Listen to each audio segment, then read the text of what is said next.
यानी कि आपको पढ़ाई करनी पड़ेगी अक्टूबर में, नवंबर में, दिसंबर में और इसके बाद जनवरी में। और कि जो भी सब्जेक्ट आपको नहीं आता होगा, जो भी सब्जेक्ट आपको नहीं समझ में आता होगा, वो ज्यादा कठिन लगता होगा, उसे आप ज्यादा पढ़िएगा। तो ध्यान रखिए 3 साल के पेपर आप सॉल्व कर लेंगे, वही आपके एग्जाम में आने वाले हैं। सोशल मीडिया से कुछ दिनों के लिए दूरी बना लीजिए, उसके बाद एग्जाम देकर के आइएगा ना तो 1-2 महीने खूब अच्छे से सोशल मीडिया चलाइएगा।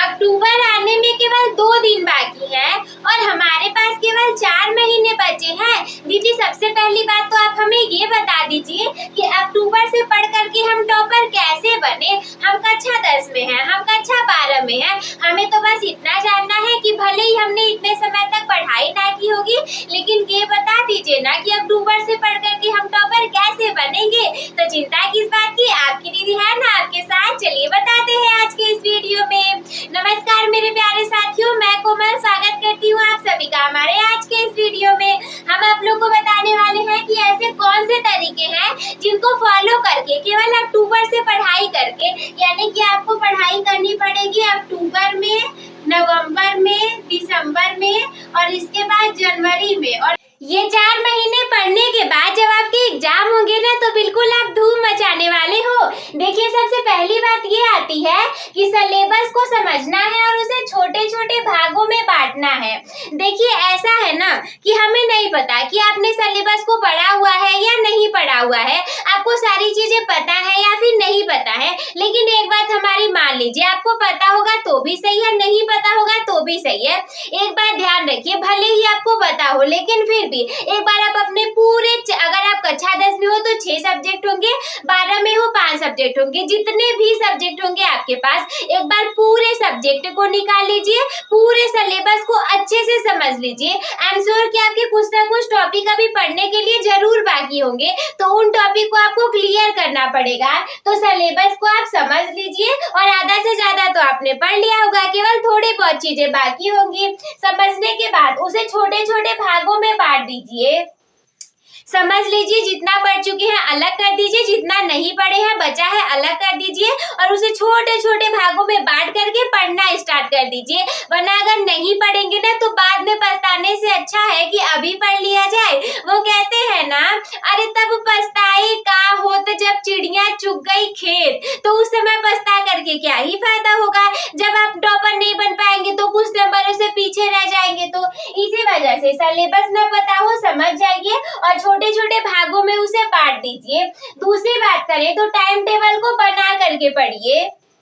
देखिए ऐसी बात है, जैसे हम हमेशा आप लोग को बताते हैं, साल भर अगर आपको घर पे रह करके पढ़ना होगा ना, आप सिलेबस नहीं कंप्लीट कर पाओगे।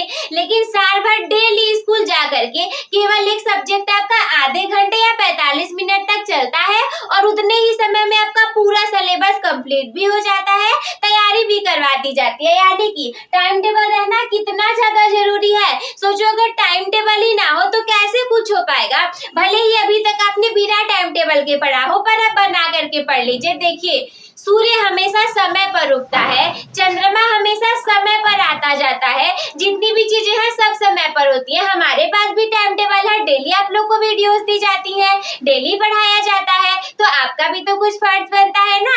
आपको क्या करना है, टाइम टेबल को बना करके पढ़िए। और टाइम टेबल में एक बात ध्यान रखिएगा कि जो भी सब्जेक्ट आपको नहीं आता होगा, जो भी सब्जेक्ट आपको नहीं समझ में आता होगा, वो ज्यादा कठिन लगता होगा, उसे आप ज्यादा पढ़िएगा, बाकी सब्जेक्ट को कम पढ़िएगा। लेकिन जो सब्जेक्ट आपको नहीं आता होगा उसे आपको ज्यादा पढ़ना पड़ेगा।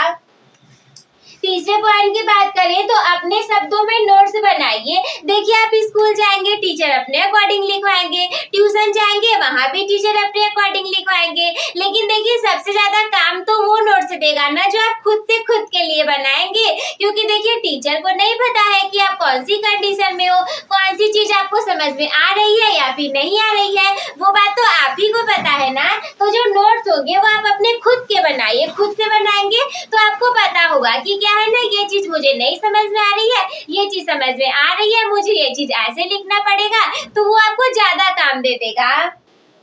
देखिए एक बात ध्यान रखिए, उस समय पर पछताएंगे कि अरे यार मेरे खुद के नोट्स है ही नहीं, तुम्हारे नोट्स मुझे समझ में नहीं आ रहे, काश कि मैंने खुद के बना लिए होते। तो ऐसी रिग्रेट फीलिंग आपके पास ना है, इसके लिए आप अभी से खुद के नोट्स बना लीजिए।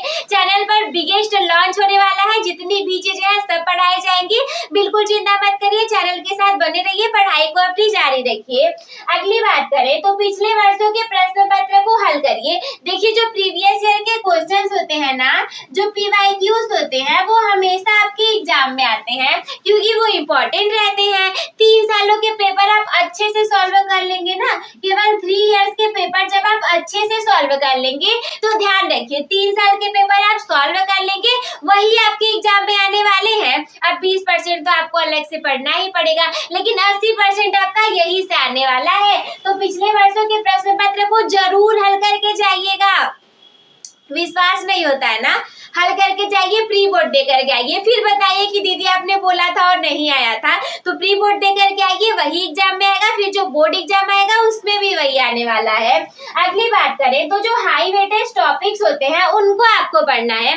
देखिए किताब तो बहुत मोटी सी है, 6-6 5-5 किताबें हैं हमारे पास, लेकिन सब कुछ तो एग्जाम में नहीं आने वाला है ना। कुछ बहुत ज्यादा हाई वेटेज टॉपिक्स होते हैं जो कि एग्जाम में आते ही आते हैं। जैसे मैथ की बात करें तो ट्रिग्नोमेट्री वाला जो आपका चैप्टर है वो हाई वेटेज चैप्टर है, उसमें से क्वेश्चन आएंगे ही आएंगे। उसमें से भी कुछ क्वेश्चन ऐसे होंगे जो कि निश्चित आएंगे।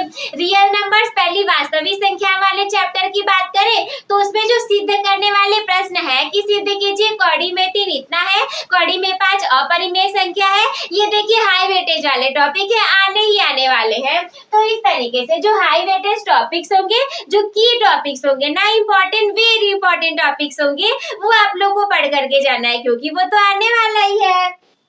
अगली बात, उत्तर लिखने का अभ्यास करना है आपको। देखिए बात ऐसा है ना कि एग्जाम में आपको उत्तर ही लिखना पड़ेगा।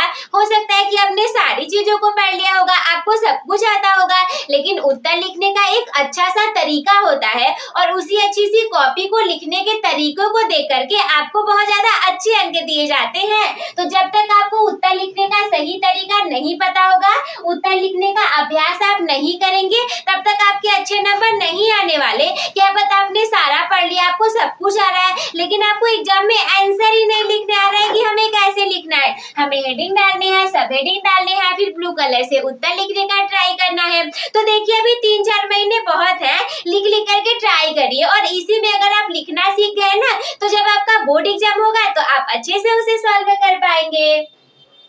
अगला लास्ट पॉइंट है कि सोशल मीडिया से दूरी बना करके रखिए। देखिए ध्यान रखिए, सोशल मीडिया आप अपने 5 महीने बाद भी चला लेंगे। इंस्टाग्राम, फेसबुक, ट्विटर, ये सारी चीजें ना आप बाद में भी कर लेंगे, मूवी आप बाद में भी देख लेंगे, बट बोर्ड एग्जाम आपका बाद में नहीं होने वाला, रिजल्ट आपका बाद में आप दोबारा पेपर दे करके नहीं ला पाओगे। बोर्ड एग्जाम आपका एक ही बार होगा, एग्जाम आपको एक ही बार देना है, उसी में अच्छे नंबर लेकर के आने हैं। तो मेरी बात को ध्यान से सुनिए, सोशल मीडिया से कुछ दिनों के लिए दूरी बना लीजिए, उसके बाद एग्जाम दे करके आइएगा ना तो 1-2 महीने खूब अच्छे से सोशल मीडिया चलाइएगा।